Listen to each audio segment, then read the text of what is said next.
President Trump has wrapped up his tour of Central Texas, where he met with state officials and those affected by last week's devastating floods. It's a side of Trump that we don't often see, that of consoler-in-chief.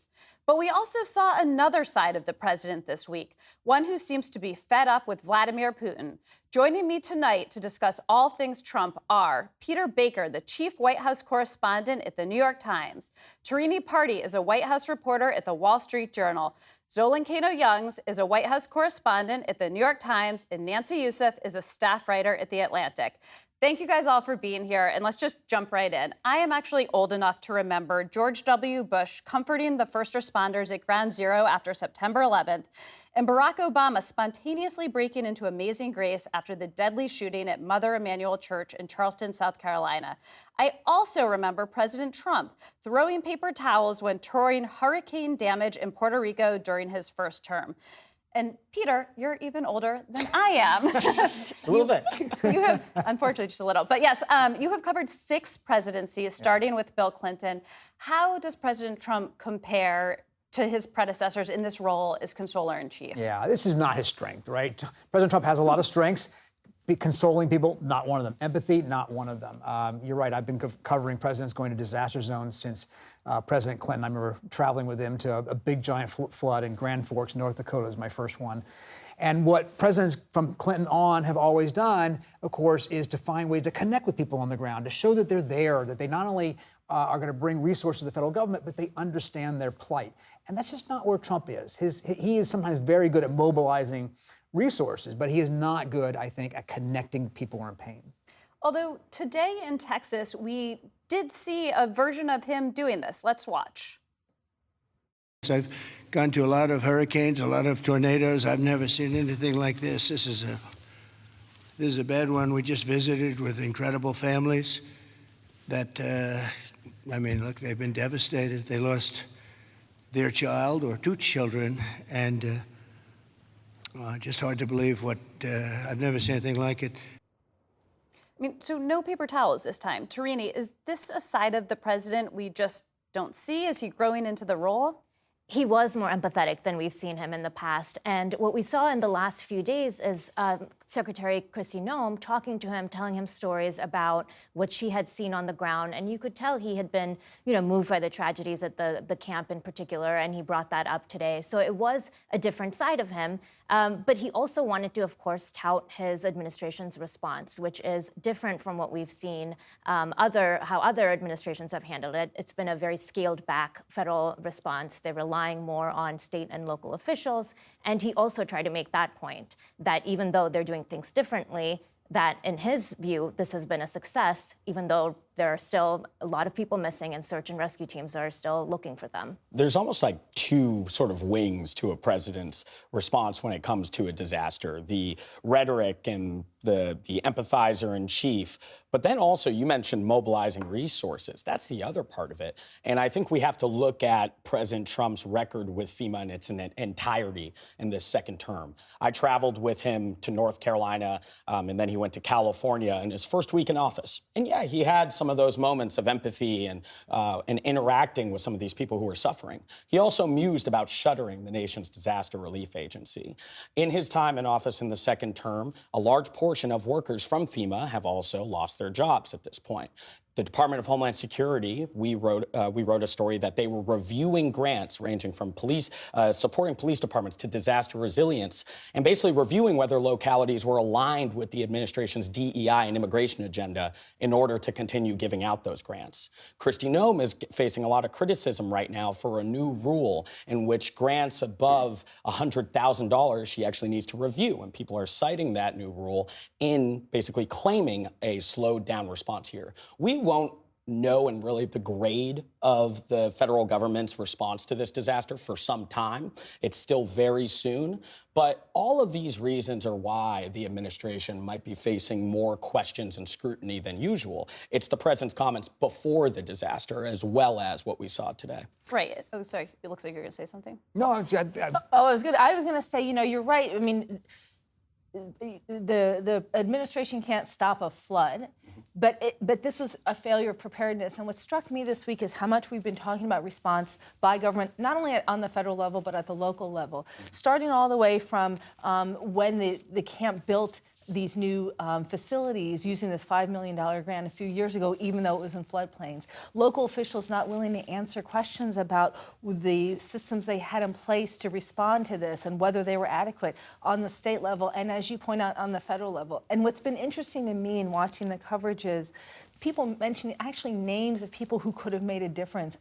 The National Weather Service, for example, Paul Ura, who was in charge of sort of responsiveness for that area, had retired just last year after 32 years in service. And so it's been striking to me how much we've been looking at responsiveness across government and not able to really get at what level the system broke down and what needs to be done going forward to make those fixes. Well, and in a moment where Trump has talked about abolishing FEMA, this would certainly seem to call for FEMA to, at the very least, exist. Peter, is there any change of thinking in the White House about the role of FEMA at all? Yeah, you saw them backing off that, right? So the president had said he would phase it out. That was his phrase, by the end of the year. Now they're not talking about that so much. Russ Vought, the director of the Office of Management and Budget, told reporters today, no, we're going to reform it. We're not going to get rid of it. We're going to make it better. Okay, well, fine. That's a different story. But it reminds us that FEMA has a role. And it's true that conservatives historically believe the best government is the government that is at the closest to the people, right? State and local governments. But FEMA is one of the agencies that Republican governors like a lot, just like Democratic governors. Every disaster I've ever been to with those presidents, I've seen governors on the ground of both parties really glad that FEMA was there. They don't want less FEMA, they want more FEMA. And maybe it doesn't work all the way they want it to, but they don't want it to go away because FEMA can do things, the federal government can do things that states and localities can't. Right, and in some ways FEMA coordinates with their state partners. On Tuesday, Homeland Security Secretary Kristi Noem spoke in a cabinet meeting where she outlined what she tried to describe as a new sort of FEMA. Let's take a listen. As soon as you signed the major disaster declaration, we were able to get them resources and dollars right away, just like you envisioned, through state block grants to help them with cleanup. And FEMA's been deployed, and we're cutting through the paperwork of the old FEMA, streamlining it much like your vision of how FEMA should operate, and it's been a much better response to help these families get through this terrible situation. But Trini, in some ways when I hear that, isn't she just describing old FEMA? She is, and she's actually leaving out what actually happened. So based on our reporting, we know that at DHS, there was widespread confusion about how they should respond, how they should move resources, in part because of that rule that Zolan mentioned, where Kristi Noem has to review any spending over $100,000. They also didn't pre-position assets close to the impacted area as they have done in past disasters, so they weren't able to quickly move assets and resources in. They didn't have search and rescue teams out until Monday. This was 3 days after the flooding had started. And so there are concerns within the agency about the slowing down effect. And even if we didn't see the gaps so much in this case, because it was a small area, because this wasn't, a major hurricane as we might see in the coming weeks and months, that it didn't show as much. And also, Texas is one of the states that has sort of a more bolstered state emergency response system. So other states might not have the types of resources that Texas does. So in this case, we didn't see maybe some of the gaps that Kristi Noem was trying to tout, but we might in the future. Right, and Texas has that infrastructure. It's a big state, it's a red state. And even with that, Texas Governor Greg Abbott almost immediately called in FEMA, right? So it makes you wonder, how would a smaller state fare, Zolan, or perhaps most especially a blue state? Sure. No, absolutely. I mean, this is a state. We did a FOIA project, a Freedom of Information Act project, where we got a lot of documents in 2019 and actually compared how FEMA's response was to U.S. territories compared to a place like Texas. And Texas historically got more support faster than many other places in the United States. And if they had questions at this point, you have to, again, wonder how a small community would fare that's going to rely on this federal agency more. Also, the president has Usually disaster response for a president, there's some unwritten rules. The partisanship goes away. The support is there without strings attached. But there have been times where if you looked at the president's comments, even from his first term, where you see that transactional approach also through a lens of disaster relief, a sense of this support is coming your way, but also what do you owe me? Again, first week when he's in office, he goes to California, a place where he had previously threatened no relief for their wildfire response. And he goes and he says the federal government will be here for you. I also want these immigration actions to take place. I also want this and that. I want, you to turn over. I want you to adopt my agenda in a way. So, will we see that? We'll have to see. But again, to Tarini's point, this is going to keep coming up. The administration has pushed back on reporters asking questions and interrogating this response. Well, part of the reason for that is also it's hurricane season, right? And we're going to see this happen more and more. Right, and Peter, I want to be careful about not implying causation between the doging of the federal government and the tragedy we saw in Central Texas. But is there a world in which this changes their thinking? Or if not, what do these massive cuts sort of throughout the bureaucracy portend for future disasters? I mean, it raises all kinds of questions. National Weather Service, obviously, National Oceanographic Association agency, atmospheric agency that predicts climate change patterns and so forth, and whether it had anything to do with this one or not, people will give us a better account of that in the days and weeks to come. But you can see in the future why that might be something of concern for people, because they did know that there were potential flood disaster happening here, and yet despite that didn't have the preparation, didn't have the warning systems and all that. And if you have a FEMA that's already 1/4 smaller than it was a couple months ago, that's, some cuts may be perfectly good in terms of efficiency of waste, but 1/4 is a large chunk out of a federal agency that you want to do more, not less.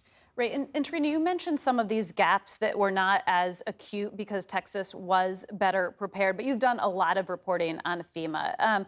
Can you take us through a scenario where these gaps might be more pronounced? And as much as Kristi Noem did describe a FEMA as it exists, they are trying to make some changes, and can you explain to us what that will actually look like? Yeah, they're trying to make a lot of changes, and staffing in particular has been a big focus. But this $100,000 review that we keep bringing up over and over again is a big deal, because during a major hurricane, we've been told you can spend, the government spends hundreds of millions of dollars in such a short amount of time. You can spend $1 billion within days.